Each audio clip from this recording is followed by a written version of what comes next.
নোয়াখালী জেলায় পানি প্রবেশ এবং ভারী বৃষ্টির কারণে নতুন নতুন এলাকা প্লাবিত হচ্ছে।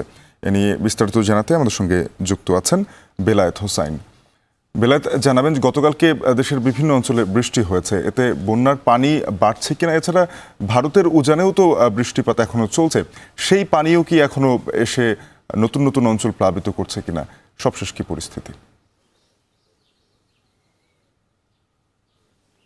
ধন্যবাদ শাফিন। লক্ষ্মীপুরের অবস্থা যদি একটু বলি যে এটি আসলে ক্রমেই খারাপের দিকে যাচ্ছে এবং পরিস্থিতি অবনতির দিকে যাচ্ছে। গত কয়েকদিনের তুলনায় লক্ষ্মীপুরের বিভিন্ন এলাকায় পানি কিন্তু কয়েক ফুট বেড়ে গেছে। বিশেষ করে লক্ষ্মীপুর সদর পূর্বাঞ্চলের যেই এলাকাগুলো, সেখানে যদি দেখা যায় যে গ্রামের পর গ্রাম, মাইলের পর মাইল কিন্তু প্লাবিত হয়ে গেছে এবং মানুষ কিন্তু খুবই বিপর্যস্ত অবস্থায় তারা তাদের জীবনযাপন করছেন।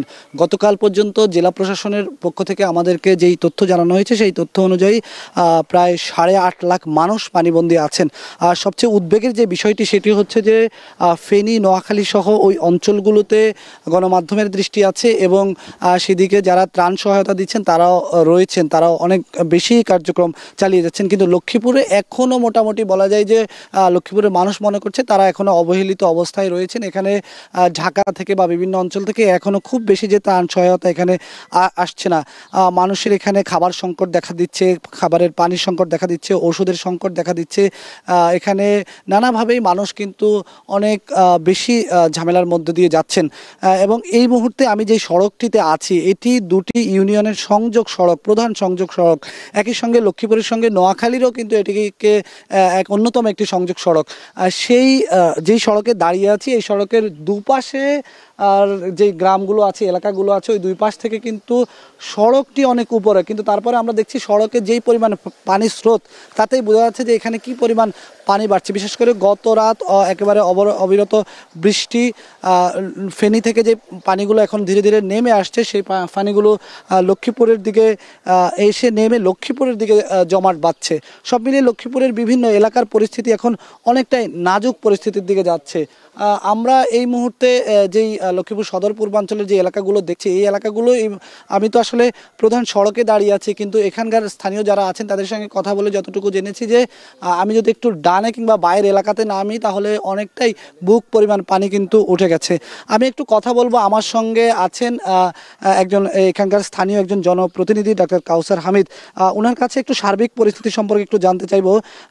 জনাব কাউসার হামিদ, আপনার কাছে একটু জানতে চাই যে আপনার এলাকার সার্বিক পরিস্থিতি কি, মানুষের এখন কি অবস্থা এখানে? আসসালামু আলাইকুম। জি, আমি মান্দারি ইউনিয়নের একজন জনপ্রতিনিধি। আমি যেটা আজ কদিন থেকে, বিশেষ করে গতকাল পর্যন্ত পানি তো বাড়তেছে, গতকাল সবচেয়ে বেশি পানি বাড়ছে, আজকেও সেম বা বাড়তেছে। মানুষ খুব দুর্ভোগে আছে। বিশেষ করে মানুষ আগে ঘর বাড়িতে যতটুকু ছিল, আমি গতকালকে পর্যন্ত দেখেছি মানুষ চালের উপর উঠে গেছে, এরকম লোকও আছে। আজকে এখন সব পশু পাখি থেকে শুরু করে যে মানুষ ঘরে থাকবে, সকাল থেকে অনেকগুলো কল আসছে আমার কাছে। আশ্রয়কেন্দ্রগুলোতে কোনো জায়গা নাই, সেখানে মানে এখন নতুন করে যে কাউকে ঢুকাবো সেরকম কোনো পরিস্থিতি নাই। যতগুলো স্কুল মাদ্রাসা ছিল সবগুলো পরিপূর্ণ হয়ে গেছে। মানুষ খুব দুর্ভোগে আছে। তিনটা বিষয় নিয়ে এখন সবচাইতে বেশি দুর্ভোগে। একটা হচ্ছে মানুষ থাকার জায়গার সমস্যা, থাকার প্লেসের সমস্যা। 2 নম্বর হচ্ছে খাওয়া দাওয়ার সমস্যা। 3 নম্বর হচ্ছে মানুষদেরকে যে উদ্ধার করব, মানুষের জিনিসপত্র, মানুষের এই যে একজন মানে অসুস্থ রোগী এবং বৃদ্ধদেরকে যে আনবো, এরকম আমাদের কোনো বাহন নাই। বিশেষ করে নৌকা, বোট থেকে শুরু করে এগুলো কিছু নাই। সবচাইতে দুঃখজনক যে হলো যে আমাদের গণমাধ্যম যে মিডিয়া ভাইরা আছেন, আমাদের লক্ষ্মীপুরে যে এত দুর্ভোগ, এত কঠিন অবস্থা, এটা কিন্তু আমাদের মানে কেউ কারো নজরে নেই।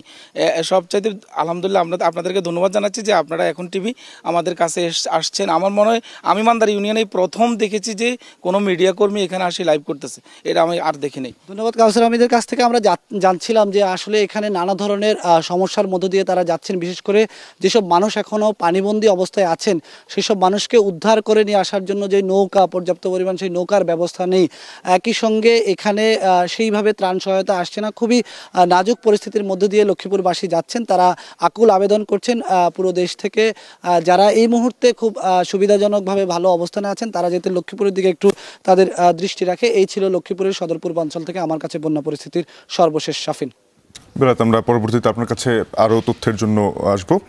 সহকর্মী বেলায়েত হোসাইন লক্ষ্মীপুর থেকে যুক্ত হয়েছেন এবং জানাচ্ছিলেন অনেকটা নিভৃতি তলিয়ে আছে এই পুরো অঞ্চল, সেখানে মানবিক সহায়তার জন্য স্থানীয়রা জানাচ্ছিলেন, আমরা দেখছিলাম।